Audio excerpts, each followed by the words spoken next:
有时候呢，我真的是挺佩服这个日本人的啊。这也是帮客户订的2包那个垫片啊，2包放油螺丝的垫片啊，就这么一个小东西，它竟然还是从日本那边进口过来的啊，丰田啊，它还是从日本那边进口过来。有时候我就在想，你有必要吗？对不对？这个小东西有必要吗？你这个东西按照我的理解来说，你肯定是就地取材的，对不对？你长三角、珠三角生产这种配件东西，应该是一抓一大把吧？你有什么必要把它发回日本那边呢？对不对？但是呢，丰田它就不对吧？它偏偏呢，它还是要把这个订单发给他的日本老乡啊，给他们去做。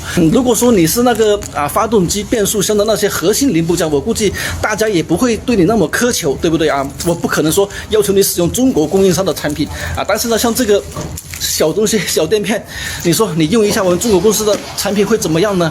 对不对？但是呢，他偏偏他不这样，他就还是说要把这个汤汤水水也好，对不对？还是要留给他们自己的日本老乡。日本人就是这样，他们就是这么团结的。那这个也是我一直所说的，也就是说，像日本车企，对不对你把它引进过来，在中国这边落地，你说真的有很大的帮助吗？就对于中国整个产业的升级的发展有很大的帮助吗？其实并没有，对不对？因为他们的太封闭了，他们不会把你当地的这些零部件供应商纳入到他的这个体系里面去的，纳入到他的供应链体系里面去。他的基本上他都是还是要照顾他们自己的为优先，对不对？反正有什么订单，他都还是要先发给他们自己人做的。所以你说从推动中国的这个产业链的发展来看，说句老实话，日本人他几乎没有什么贡献他对中国真的是没有什么贡献当然了，如果你说就解决一下就业人口干嘛之类的，像这个还行他还是能够雇佣一些人口的，像这个没问题。但是你要有更高的一个企图的话，那基本上没有，他基本上做不到。估计这位维修人员气不过，又在影片里表示，我真的是挺为我们中国的这个广汽一汽感到脸红的这个还是昨天说过的那个小垫片，对吧？就是这个2包小垫片，日本进口这个东西那么小的一个小玩意日本进口，我不知道我们的所谓的中国的合作伙伴一汽、广汽这2个汽。它到底在丰田这个体系里面，它到底占了什么话语权？就一汽丰田、广汽丰田，就是我们的这个一汽跟广汽，它有什么话语权？你连这么一个小垫片你都争取不到，说因为我们自己国内的这个供应商嘛，对不对？他还要把这个订单要寄回给他日本本土嘛，对不对？要从他们那边日本本土运过来嘛，有这个必要吗？对不对？它不是发动机，不是变速箱，不是那些核心零部件它就是一个非常简单的一个，就是五金制品一样的东西，对不对？这个我们珠三角、长三角一大把，一抓一大把，真的是非常多这种公司，对吧？但是不知道可能我们的一汽。我们的广汽没有权利，半点权利都没有。就供应商这一块就是选定零部件供应商这一块，他可能真的是连1分钱的权利都没有，对吧？所以说，就以后这个车好也好，这车坏也好，反正你就不要说什么怪到中国人头上了，对不对？不要说什么这是一汽的有问题，广汽有问题。他们没那么大的能耐他们连最小的这么一个零部件他都选不了他都没有权利去决定这个零部件，你说他有什么权利，对不对？自己国产的质量，看这个比亚迪方程豹又烧了一辆，现场浓烟滚滚，从现场看这么偏僻的高速路上，应该不是有伤派人点的，是开着开着就烧起来了，前方的警察还拍照留念，估计又是一个黑粉，真不爱国，应该赶紧阻止拍照，以防自燃影片外泄。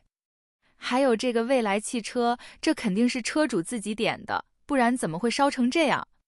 从影片看，车顶上面的塑料件都融化了，这100%是故意的。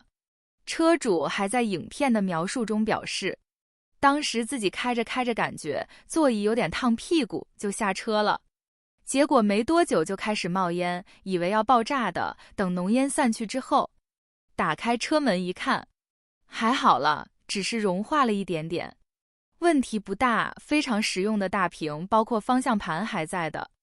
蔚来牛逼！蔚来最近的乐道品牌又一次超越了特斯拉，也是很牛逼的。夸大宣传的力度又一次加大，让很多网友都看不下去了。某车企都在吹他那个什么道后备箱都可以躺一个人，大哥，好像特斯拉后备箱不能躺人似的，3个都可以躺。特斯拉没有的，它都有。我今天带大家看一下，特斯拉有的，它真的是没有。前备箱它有吗？没有。吹了这么久，连个前备箱都吹不出来，全悬挂下面就不看了，连一个上摆臂都不配给你的，它只靠减震器的顶座把它给支撑掉。这样的一台车能有安全，能有操控感吗？后悬挂有1、2、3、4条拉杆，下面有一条大摆臂，总共5条摆臂。操控性能杠杠的，去看一下它有没有。这个品牌还没上路，各方面都吹得吊打特斯拉。100度的电池只能跑出人家特斯拉60度电池的电量。再说了，它的电耗各方面安全啊，都吊打特斯拉，这都是吹的。如果说你是个上班族啊，经济条件一般，只想买一台车的，千万不要买这个高端品牌，人家是打造有钱人买的。你只1、2万的一个月工资，买都别买，为什么呢？你玩不起。从外观看，乐道 L06这款车基本是1:1复制了特斯拉 Model Y， 宣传上也是让人很无语呀。兄弟们，我这会儿在常州的万象城啊，乐道把门店开在了特斯拉的旁边。啊，伟大的事业就这么开始了。现在问题来了，你们觉得乐道 L60最后的销量跟特斯拉的 Model Y 比，会出现一个什么样的情况呢？几个月爬坡呢？或者说你们觉得它可以吗？乐道 L60，现在我也不知道这种乐道门店开在特斯拉旁边的情况是全国范围的存在，还是说只在我们常州这里存在啊？特斯拉现在一个月干4、5万台车，乐道 L60，你们觉得第一个季度能干多少台车？这家车企最近对标 Model Y 的车型用了很多特斯拉博主发视频宣传，能说出什么前麦弗逊悬挂干净利落，什么高度集成的电子电器架构，我仿佛听到了一句话：众泰的驾驶感受和卡宴一样好。那么今天我来告诉你，这台所谓电耗比 Model Y 好的车是什么车，和说它比 Model Y 能耗好是怎么来的。24年有一个特别牛的东西，说的好听叫悬挂极致轻量化，说的不好听，实际就是把20万价格当的车原本用的双叉臂式独立悬挂，换成几万块车搭配的麦弗逊悬挂，然后再怎么做呢？轮胎不能宽，因为宽的话确实驾驶者和他的家人驾驶安全了，但是车的能耗参数就不行了，成本也增加了。那聪明的新能源一定选择参数好看，毕竟他的车也是卖给聪明且有钱人的，一定不是卖给那种屌丝的。毕竟这种车宣称的高度电子电器架构、高度集成，已经集成到了我理解不了的程度。我无法想象一个高度集成化的电车，在24年连前备箱都没有。这么集成化高的车前被箱塞的是什么东西呢？塞的是博主的视频广告合同。以我浅显的认知，冗余到24年的电车没有前备箱，用麦弗逊悬挂，只是大小做到了 Model Y 的大小，应该主打价格，比如众泰卖10万，保时捷卖100万，这台对比 Model Y 的车应该卖到2万5，不对，确实应该卖到20万。广告费也是成本，成功人士的选择，花过多少冤枉钱，决定你有多大的气度。在中国，这些车评人的思维确实很好，一个个脑回路非常的清奇。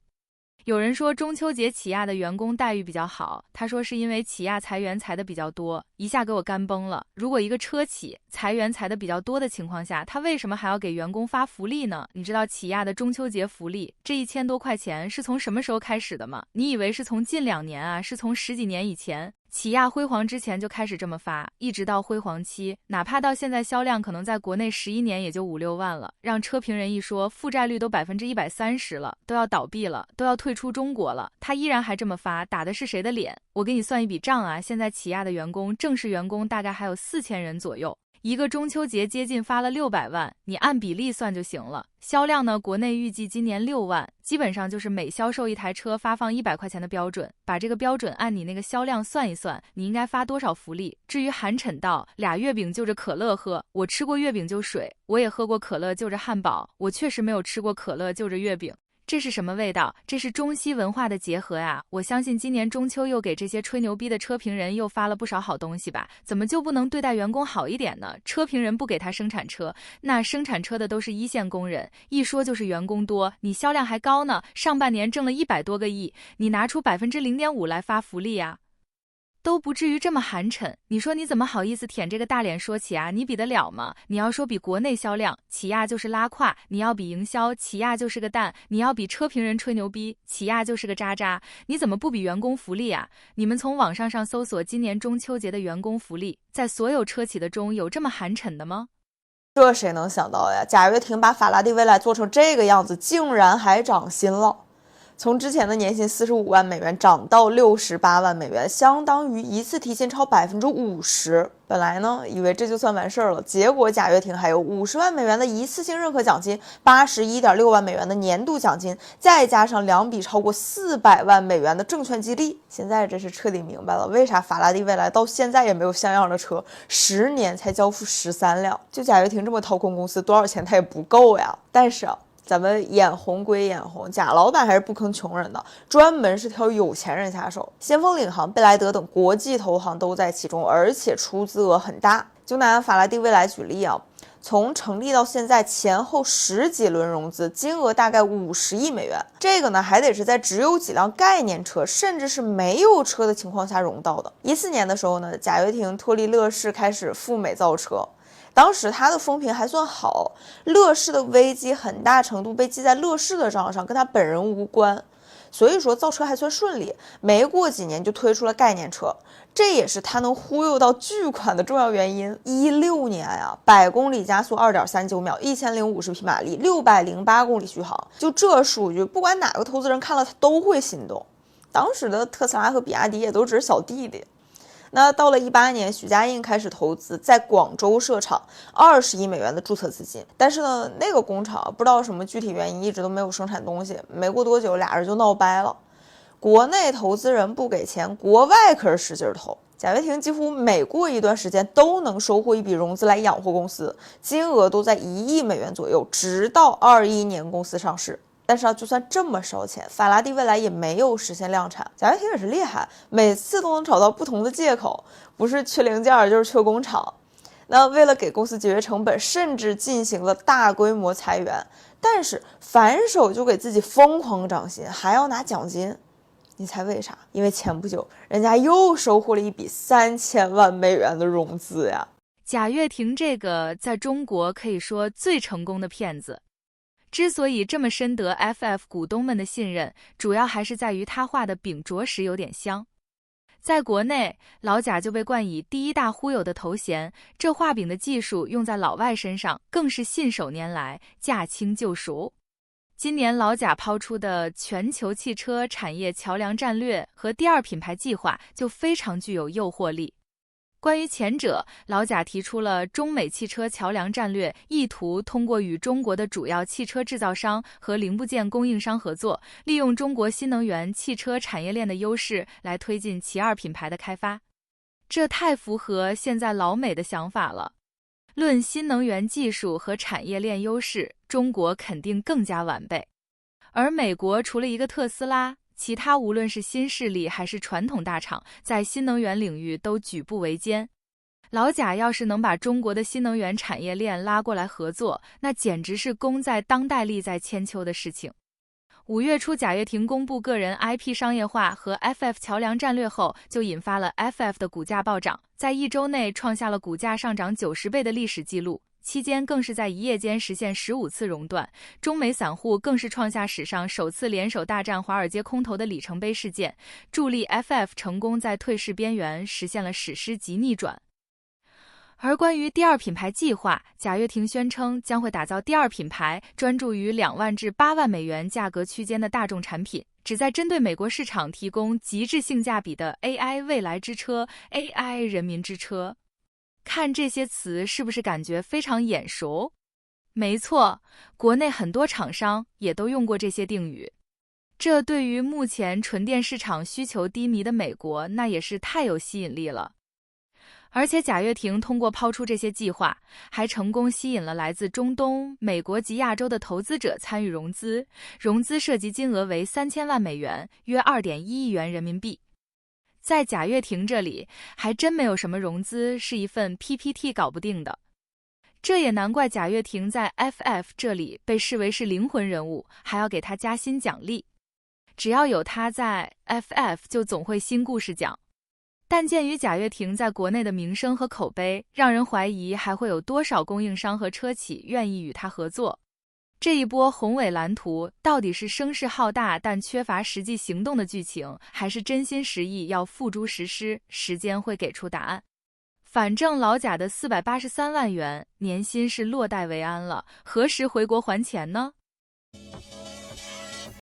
他前面交代的那么清楚，怎么可能会有刑讯逼供？那逼供的意义是什么呀？那按当时那个情况，我理解就没有必要刑讯逼供的，干嘛要刑讯逼供啊？那什么样的案子有必要刑讯逼供？